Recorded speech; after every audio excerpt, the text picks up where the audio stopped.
Hi guys, so we are at page 365 and of the Trail Guide to the Body featuring the ankle and foot.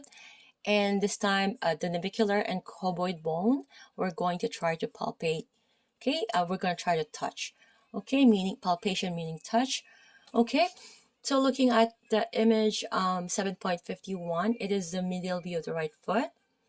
Okay, as you can see where the therapist has put bolster on the knee for client care.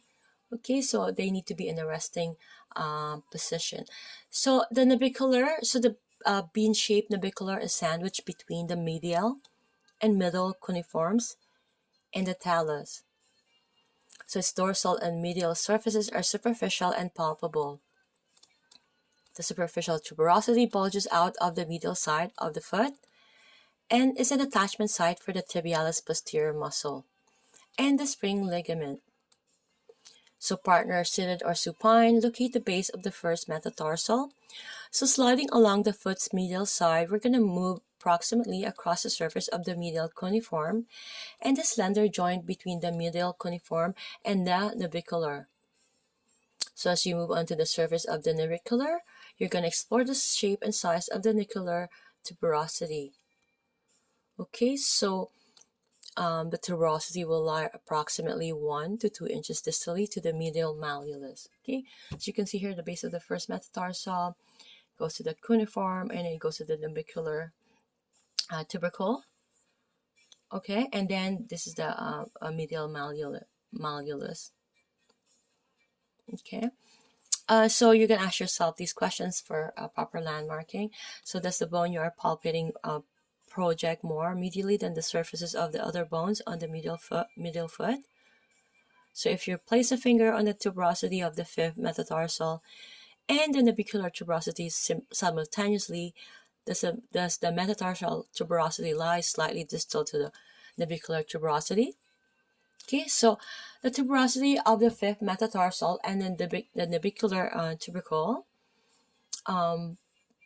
right, can be helpful landmarks, right? These guys. So palpate both structures and notice how the tuberosity of the fifth metatarsal is further distal than the navicular. Okay, so cuboid, as the translation of its name suggests, the cuboid is cube-shaped.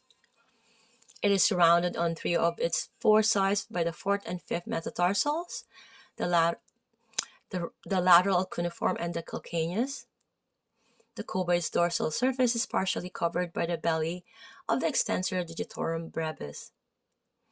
Because of its cramped location and the covering of the brevis, the cuboid is only partially accessible.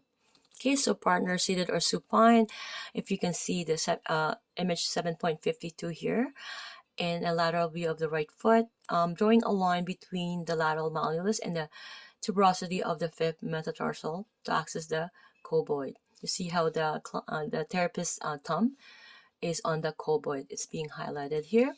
Okay, draw an imaginary line like how the therapist did there from the tuberosity of the fifth metatarsal to the lateral malleolus.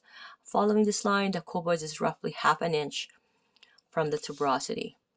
Okay, so you can ask your question: are you proximal to the tuberosity of the fifth metatarsal? With the foot dorsiflex, are you roughly an inch dorsal distal to the lateral malleolus? See you guys on page 366.